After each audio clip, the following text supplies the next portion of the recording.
आज हम आपसे बात करने जा रहे हैं ज्योमेट्री के बारे में, पॉलीगन्स के बारे में। कल हमने आपसे बात की थी पॉलीगन्स के बारे में। हमने आपको बताया थी कि पॉलीगन्स में कितनी कितनी साइड की फिगर आती हैं और वो कौन कौन सी होती हैं। आज हम आपसे उसी पे थोड़ा सा बात करना चाह रहे हैं, उसी के बारे में हम आपसे बात करेंगे। कल हमने आपको बताया था, पहला बताया था ट्राइंगल। ट्राइंगल होते हैं 3 साइडेड फिगर होती है, ए बी सी, इसमें कोई भी होते हैं, ये 3 साइडेड फिगर होती है। अगला बताया था हमने स्क्वायर या रेक्टेंगल। ये स्क्वायर रेक्टेंगल जितने भी होते हैं इन सबको हम क्या कहते हैं, क्वाड्रिलेटरल। 4 साइडेड फिगर को हम क्या कहते हैं, क्वाड्रिलेटरल।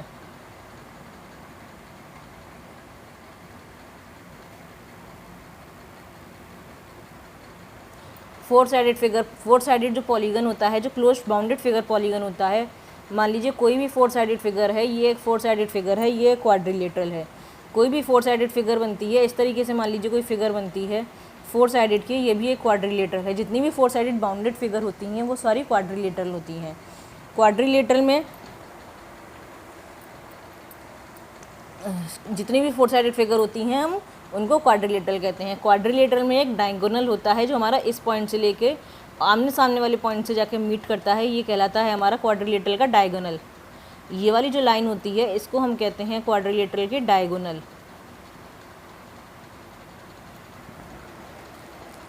इसको हम किसी भी क्वाड्रिलेटरल में बना सकते हैं, ड्रॉ कर सकते हैं अपोजिट साइड्स के एंड पॉइंट्स मिला के। ये देखिए, ये सारे हमारे क्वाड्रिलेटरल के डायगोनल्स कहलाते हैं। इसी प्रकार से हम स्क्वायर का जो डायगोनल होता है, स्क्वायर में, रेक्टेंगल में, इनको भी, इसमें भी हम, मान लीजिए हमने स्क्वायर लिया तो ये भी हमारा इसमें डायगोनल बन गया। स्क्वायर में, रेक्टेंगल में, सब में बन जाता है ये डायगोनल ऐसे।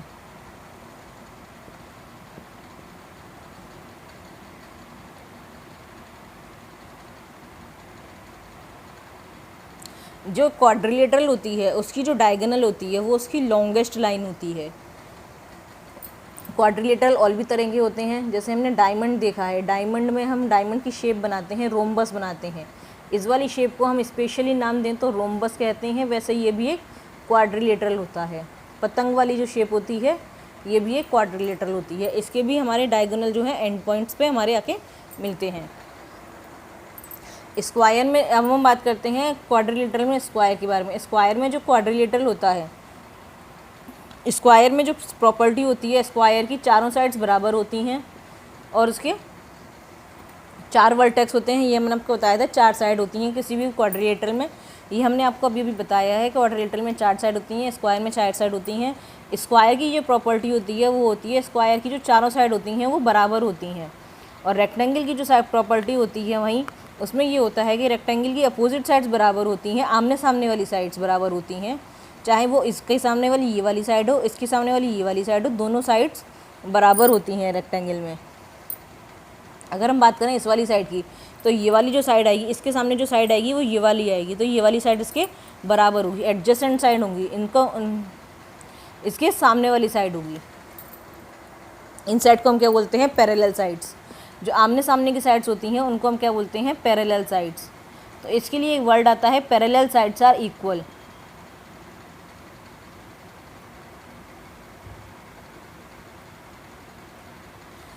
पैरेलल साइड्स वो होती हैं, वो दोनों लाइन होती हैं जो आपस में कभी मीट नहीं करती। आमने सामने की जो साइड्स होती हैं उनको हम पैरेलल साइड्स बोलते हैं। ये दोनों मीट नहीं करती किसी भी पॉइंट पे जाके। मान लीजिए इस वाली लाइन को हमने ए बी नाम दे दिया, इस वाली लाइन को हमने सी डी नाम दे दिया, तो ए बी और सी डी जो हैं वो आपस में पैरेलल लाइन्स हो जाएंगी। ये दोनों मीट नहीं करेंगी आपस में, किसी भी पॉइंट पे मीट नहीं करेंगी, ना ए पे, ना बी पे, ना सी पे, ना डी पे, किसी भी पॉइंट पे ये मीट नहीं करेंगी। ये हमारी पैरेलल लाइन्स कहलाती हैं। इन्हीं को हम आमने सामने वाली साइड्स कहते हैं। इसमें भी हमारी ये दोनों साइड्स मान लीजिए इक्वल हैं, तो हम इसकी जो डेफिनेशन बनाएंगे वो यही बनाएंगे कि इस पैरेलल साइड्स आर इक्वल। इसमें भी हम बना सकते हैं, पर इसमें भी पैरेलल साइड्स इक्वल होती हैं, पर पैरेलल साइड के साथ साथ इसमें एडजेसेंट साइड भी इक्वल होती हैं स्क्वायर में। इसलिए स्क्वायर में हम बनाते हैं all sides are equal. Adjacent side होती हैं जो लगी हुई साइड होती है, जहाँ एक पॉइंट से हमारी लाइन शुरू करते हैं वहाँ एक पॉइंट से लाइन मिलती चली जाती है, इसको हम बोलते हैं एडजेसेंट साइड्स। जहाँ पे हमारा एक पॉइंट हमने मान लीजिए ड्रॉ कर लिया, हमने इस लाइन से ड्रॉ करा, फिर इस लाइन से ड्रॉ करा, फिर इस लाइन से ड्रॉ करा, फिर इस लाइन से ड्रॉ करा, जो हम इस पॉइंट से, एक पॉइंट से लेकर लाइन ड्रॉ करते चले जाते हैं और हमारी 4 साइडेड फिगर बन जाती है। तो जो 4 साइड बनती हैं हमें वो बनती है हमारी एडजेसेंट साइड्स, और जो आमने सामने की साइड्स होती हैं वो आती है हमारी parallel sides. Parallel side intersect नहीं करती हैं, अगर हम इसमें बीच में कोई लाइन खींच देते हैं, मान लीजिए हमने ये लाइन खींच दी, इसमें जो डायगोनल है, हमने जो रेक्टेंगल में आपको बना के दिखाया, ये जो हमने लाइन खींच दी है, तो ये अब बी और सी इसके इंटरसेक्टिंग पॉइंट्स हो गए। अब ये इंटरसेक्टिंग लाइन हो गई, पर जो लाइन हो इंटरसेक्टिंग लाइन हुई वो क्या हुई इसकी, बी और सी।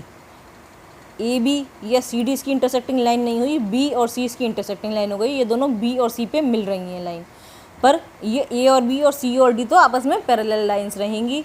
बी सी क्या हो गई इनकी इंटरसेक्टिंग लाइन। इसी प्रकार से हम ए और डी में मान लीजिए लाइन खींच दें तो ए और डी इनकी इंटरसेक्टिंग लाइन हो गई। इसमें हम रेक्टेंगल में यही केस देखते हैं, जब हम बीच में डायगोनल बनाते हैं वो हम क्या बनाते हैं, आमने सामने वाली जो साइड्स होती हैं वो किसी भी क्वाड्रिलेटरल में हम यही बनाते हैं।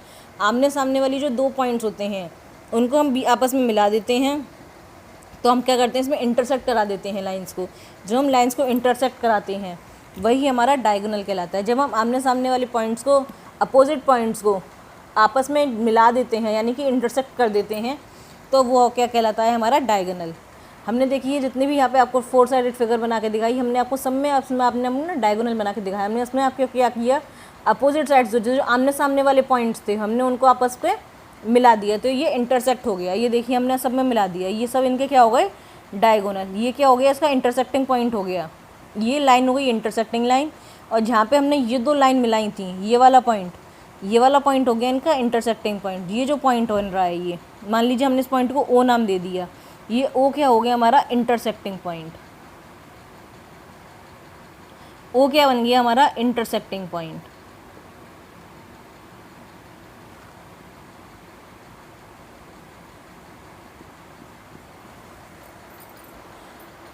अब हम बात करते हैं इसी में ट्रायंगल में और रेक्टेंगल में। ट्रायंगल और रेक्टेंगल में अंतर क्या होते हैं।